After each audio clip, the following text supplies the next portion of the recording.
হলো না জয়ের হ্যাট্রিক। জামশেদপুরের বিরুদ্ধে এগিয়ে গিয়েও 2-1 গোলের ব্যবধানে হারল ইস্টবেঙ্গল।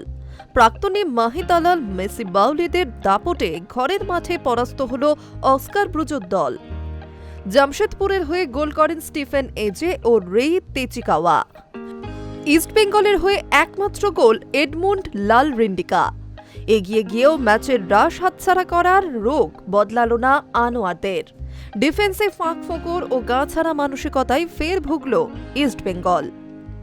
টানা 2 ম্যাচে জিতে আত্মবিশ্বাস তুঙ্গে ছিল, কিন্তু জামশেদপুরের প্রেসিং ফুটবলের সামনে শুরুতেই চাপে পড়ে যায় ইস্টবেঙ্গল। মাঝমাঠ নিয়ে একটু পরীক্ষা নিরীক্ষার পথে হেঁটেছিলেন লাল হলুদ কোচ অস্কার ব্রুজো, কিন্তু জামশেদপুরের মাদি তালাল ও নিকোলা স্টোজানোভিচের ছন্দবদ্ধ ও সংঘবদ্ধ ফুটবলে মাঝমাঠে দখল নিয়ে নেয় আওয়েন কোয়েলের ছেলেরা। সামনে লাল হলুদেরই প্রাক্তনী মেসি বাউলি। তার একটি গোল অফসাইডের জন্য বাতিল হয়, সেটি ছিল অশনি সংকেত। আগের 2টি ম্যাচে ইস্টবেঙ্গল জিতেছে ঠিকই, কিন্তু হঠাৎ করে সুইচ অফ হয়ে গিয়েছে রক্ষণ ভাগ। এদিনও প্রয়োজনের সময় ঠিক সেটাই হলো। হাফ টাইমের আগে অবশ্য ইস্টবেঙ্গলে এগিয়ে গিয়েছিল। 40 মিনিটে জামশেদপুরের জালে বল জড়িয়ে দেন এডমুন্ড লাল রিন্ডিকা। গ্যালারিতে লাল হলুদ গর্জন। মাঠেও 2 উইং দিয়ে উঠে বিপক্ষকে ব্যতিব্যস্ত রাখছিলেন বিপিন সিং এডমুন্ডরা। দ্বিতীয় গোল যেন সময়ের অপেক্ষা। এর মধ্যেই ইউসেফ এজেজারে সহজ হেড মিস করেন, কিন্তু লিড পাওয়ার পর সেটা ধরে রাখাও তো আর্ট। দ্বিতীয়ার্ধে আচমকাই থমকে গেল ইস্টবেঙ্গল। মাদিতালাল হয়ে উঠল আতঙ্কের নাম।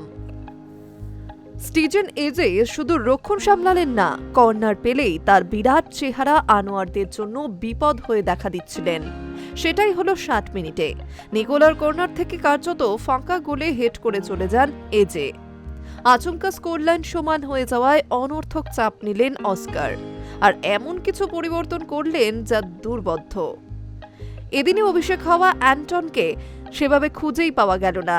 জায়গা পরিবর্তন করিয়েও লাভ হয়নি। তিনি মাঠে রইলেন 70 মিনিট পর্যন্ত। সৌভিক চক্রবর্তীর সঙ্গে বদলি হিসেবে নামলেন নন্দকুমার। তার যে কি ভূমিকা তা হয়তো নিজেও জানেন না। পিভি বিষ্ণু ও ডেভিডরা নামলেন বহু দেরিতে। উইং তো বটেই, মাঝ মাঠেও রাজত্ব চালালো জামশেদপুর, যার সুফল পেল 87 মিনিটে।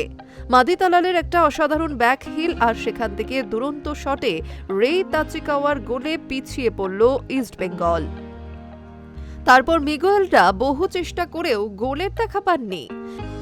1-2 গোলে হেরে লিগ শীর্ষে ওঠা হলো না ইস্টবেঙ্গলের। লিগ এখনো অনেকটা বাকি। 2 ম্যাচে 6 পয়েন্ট নিয়ে 3 নম্বরে রয়েছেন সৌভিকরা। কিন্তু এই আচমকা থমকে যাওয়ার রোগ না সারালে সমস্যায় পড়বে ইস্টবেঙ্গল। অ্যান্টন কতদিনের দলের সঙ্গে মানিয়ে নিতে পারেন সেটাও দেখার। আরেকটা রোগ অবশ্য সারবে না বলেই মনে হচ্ছে, তা হলো রেফারিং। ইস্টবেঙ্গলের একটি ন্যায্য হ্যান্ডবলের দাবি বাতিল হয়। ক্রমাগত ফাউল সহ্য করে তিতিবিরক্ত মিগুয়েল হলুদ কার্ড দেখলেন। এই সমস্যা নিয়েই ভারতীয় ফুটবল চলছে। Hi news network.